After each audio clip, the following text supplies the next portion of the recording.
Hello, my friends, and welcome.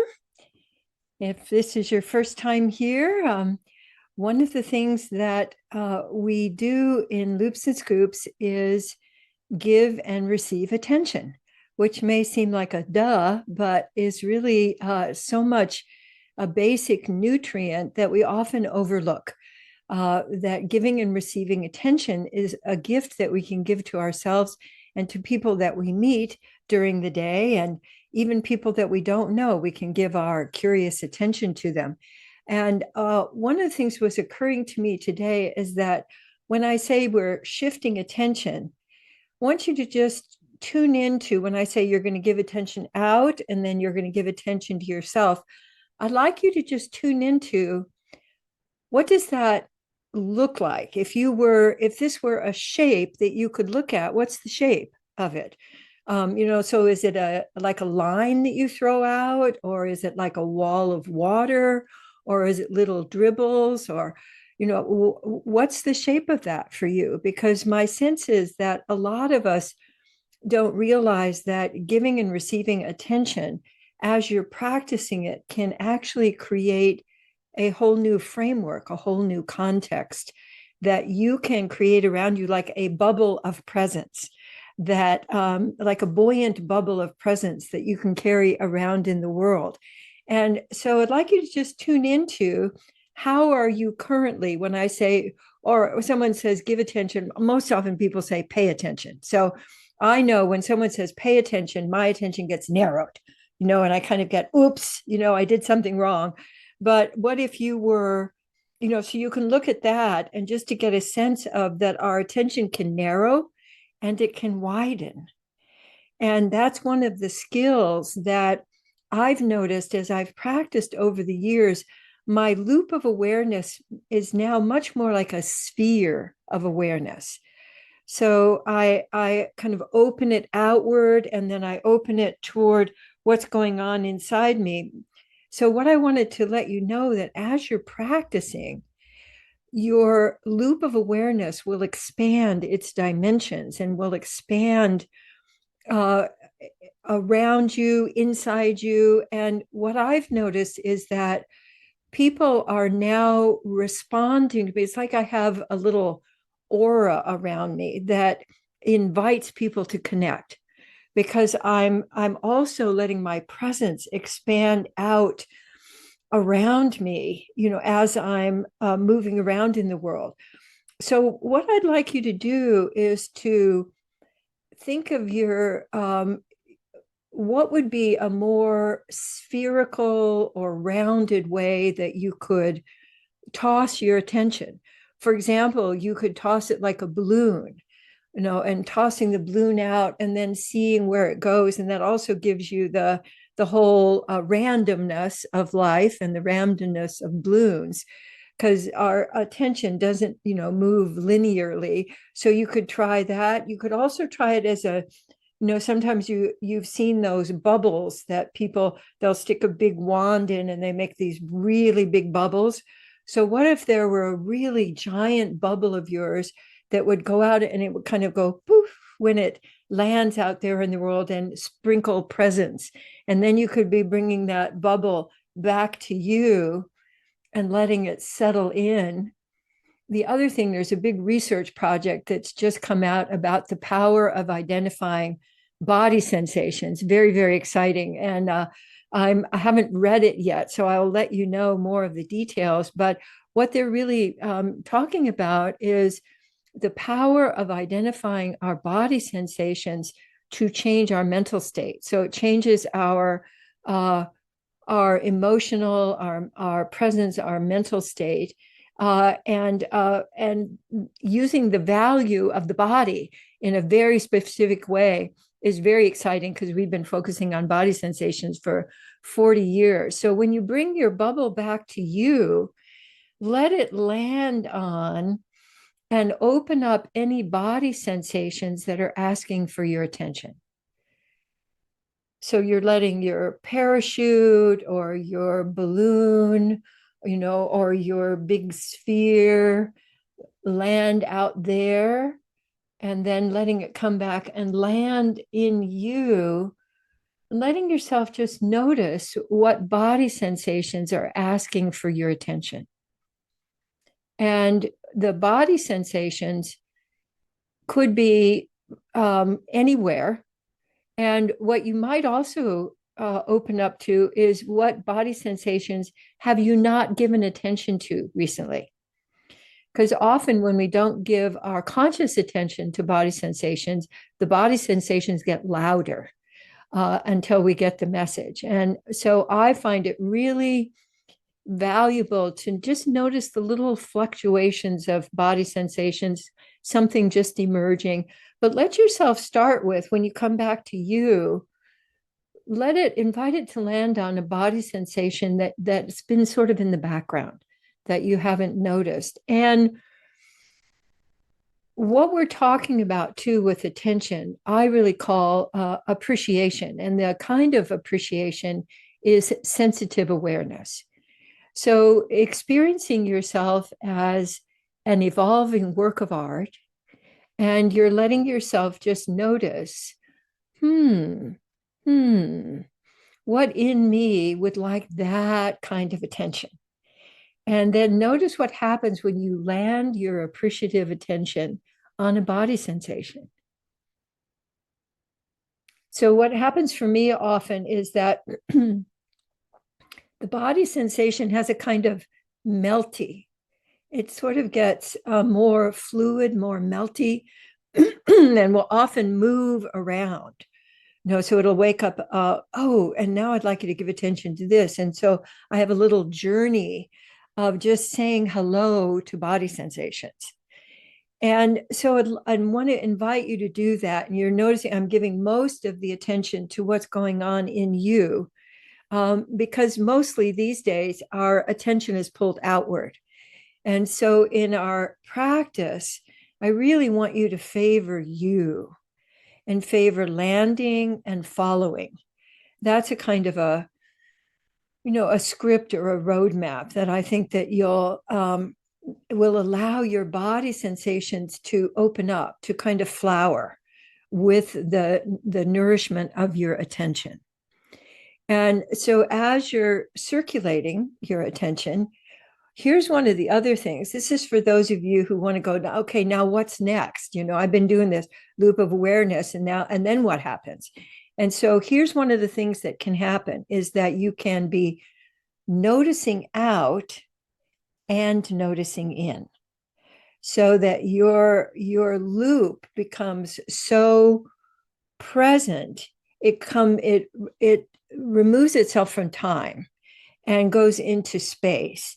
And you can actually have the experience, like I'm aware of you all, because I've been practicing this for a long time. So I'm aware of you all, and I'm aware of, oh, somebody wants some attention and I can give attention to them. And I'm aware of me, and I'm aware of the body sensations of my breathing. And being able to do both of those at the same time creates it creates an opening. It's like an invitation. It's a party of evolving awareness. And so all you need to do with your practice is just shift. And one of the things you may have been doing is shifting more slowly. So notice what happens when you shift more quickly. It's actually possible to shift quickly without getting speeded up inside. So you can shift your awareness. And I sometimes like to start by using my hands, so I can go, oh, my attention can be expanded enough to be inside and outside at the same time. So if you're doing that and you go, what the heck is she talking about? I just wanted to give you some inspiration for the lifelong expansion of your awareness that can occur with this simple practice. And I've also been able to send my awareness around the world. And I know that it works because I hear from the person. So just in space, I send my awareness out, and then 15 minutes later, it's like my cats when they go, what do you want? When I think about them and they come wandering in from the other room. So our awareness is so, so powerful. and our attention, especially with the intention of appreciating. So I would love for you to, the practice is, you can add the if you're in grumpy mode this morning, or you're in critical mode, or in what's wrong, because our default position for society right now is what's wrong now. And if you find yourself doing that with you, create the so that you can let that, the ball or the balloon, or the sphere. There was a very old, was one of the first television shows that was sort of a mysterious, when there was a sphere that chased people around. It was very primitive sci-fi, but you remember that one? Yes. And it was very like, what's going to happen if the ball catches you? And so so if you think of a big sphere, of aliveness and appreciation and attention that you're letting bounce around. And then let yourself again notice the body sensations that are calling for your attention, because I notice that they can be different each time I circulate. Or there can be one that's like, yeah, I need more. I'd like more. Thank you. Because if you're sprinkling, like you go out to your garden and you're seeing what needs water. And like, there's this one plant, like, what's the matter with you? You're really using a lot of water here, but that's what the plant needs. So noticing the messages of your body sensations are almost always, I would just like your attention because I have a message for you. And I have a cat that's sitting right behind the computer. So this morning I decided not to use my camera. So if I did, you would have seen Allie right behind. She just loves to be with us when we're doing this. And we're actually going to create a cat door for her so that she can come in and out as she likes. Yeah, so now she's sticking her head up over the computer. When we end, I'll turn this around so you can say hi to her. But I just want to let you know, speaking of attention, see, she knows that we're doing something having to do with increased yumminess. Something's really yummy and she wants to be part of it. So let yourself soak it up. You know how cats will just soak it up, and particularly our cat Greta, I can just keep petting her forever, and she doesn't seem to have an upper limit. And so you can use that as okay, I'd like more, and yes, I'd like some more now, and yes, I'd still like some more. And there will be a voice in there that says, my God, isn't that enough? And what about the other parts of your body? Or the kinds of things that we do to limit our receiving. And then just come back to letting that circulation land on body sensations. Now, Allie is playing peekaboo with me. I've just got to turn this around so you can just have a little look at her. There she is. Hello, girl.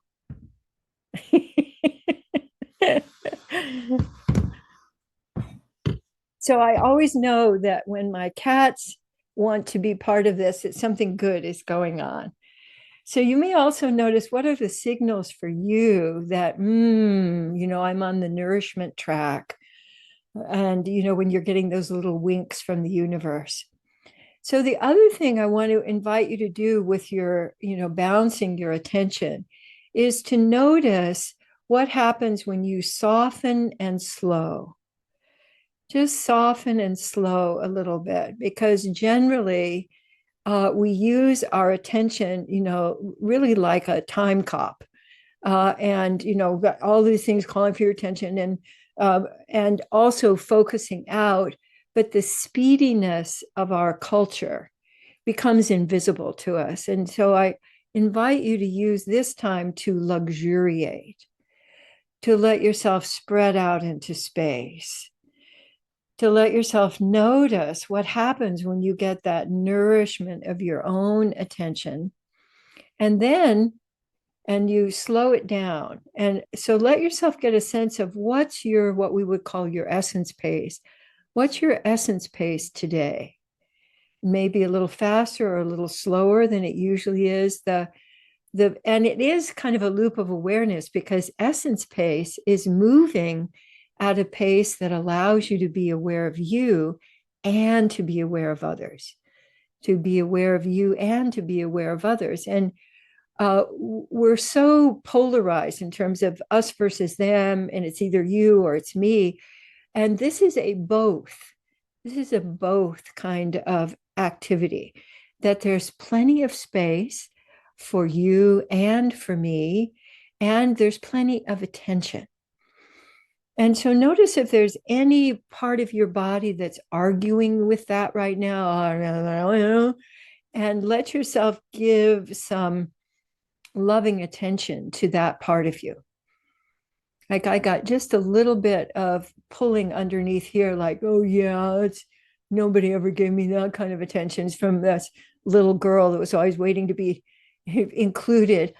And so just notice if there's any place in you that's going me, and give them attention. I see some people also doing love scoops, which is a great way to really focus your attention to some place in you. It's just wanting a little bit of extra contact. So how I know that this is really nourishing is because Allie is still behind here. She's not going anywhere. So in your practice for this week, I'd love for you to expand, to slow down, slow and soften, and to notice that you can begin to have both. Great. And so I want to show you our card for today. We're going to switch over to, for those of you for whom this may be your first meeting with us, after we do some loops and scoops, I share a card from our impeccable deck, our integrity deck, because I found that when I'm in alignment with the way the world is working, when I'm in alignment, I get more ease and flow. I experience more connection. I experience connection in my whole body. I'm able to open up to whole body thinking. And I realized today I was looking at the cards and I hadn't given you one from this particular area. And so this one today, let yourself just look at this card, which I just love. I love the exuberance of it. And I'm going to read both the statement and the question. So just notice how you're experiencing this in your body, both through your eyes and then through your ears and then through however else you receive it. I recognize, appreciate, and celebrate my whole body aliveness when I keep my agreements. So let yourself just receive that. I especially like the pink boots here and leaping off into the universe. So I'm going to say this one once more and just notice how your body responds. I recognize, appreciate, and celebrate my whole body aliveness when I keep my agreements. So the other way we like to present these is through a question. So create a through a whole out breath for you while you're listening to this. How can I experience the increased aliveness that comes from keeping my agreements? And the card, this particular card and agreements, I think of, we can come out from the card now. I think of agreements. If I only had one way to evaluate what's going on in a relationship, in an organization, I will look at agreements, because I consider agreements the front line of whatever else is going on with integrity. If people are making and keeping their agreements, and if I'm making and keeping my agreements with other people, with myself, with the world, it is the major way that we can align with reality. And if my agreements are wobbly, like, for example, if someone says, I'm going to meet you at 1, and at 1 comes and they're not there, and 1:15 comes and they come running in the door, and I mean, with all of that, I mean, then I go, oh, okay, we got a wobble here. And I will look at what needs to be communicated. Is there something that I overlooked? Is there, somebody's mad about something and it's gone underground? So if agreements are not being kept, it's a signal to look at the other pillars. What emotions are not being communicated? And communication in general. Is someone not communicating, making a request, for example, rather than assuming that you will know what is wanted, clarifying an agreement, writing down an agreement. So the agreement skills are probably the single most powerful thing you can do to bring your life into alignment so that you can experience more creativity, more ease and flow. So whenever there's a kerfuffle, first thing I will look at is agreements. Did I say I was going to do something and I didn't write it down and I forgot to do it? Now the person's mad at me, and I don't know why they're mad at me because I forgot about the agreement. But by communicating about that and communicating, oh, I just felt a kind of disconnection from you, and I'm wondering what's going on there. Being available for the feedback then allows you to come back into the alignment that comes from agreements. And for some reason, what just came into my mind, so I'm going to share it with you, is from a ropes course that I took, gosh, 20 years ago, maybe, maybe not so long. But what I realized, because all of my life, I was terrified of heights.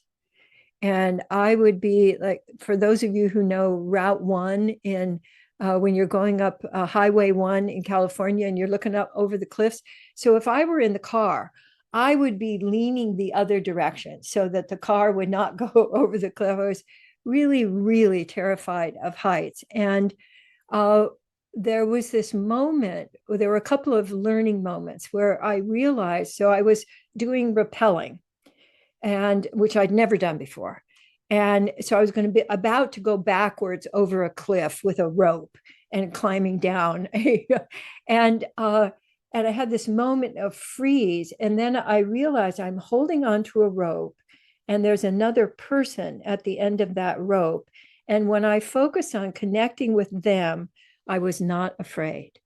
And that was using loop of awareness to be in connection and presence. And then I could simply go over the cliff and actually enjoy God, look what I'm doing. I'm going backward over a cliff. And did it successfully. And so the power of connection and alignment was what occurred to me, because I aligned. And that's what agreements do, will align you and allow you to do things and open up to things that really you don't think are possible. But through agreements, you can open up your world.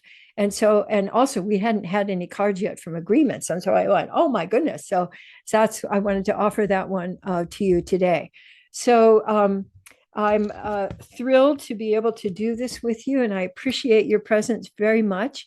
But I am going to leave now and look forward to seeing you next time. And please carry on your conversations as much as you like. And thank you so much for doing this with me. It's really the highlight of my week, and I so look forward to it. So, and much love to you all, and see you next time.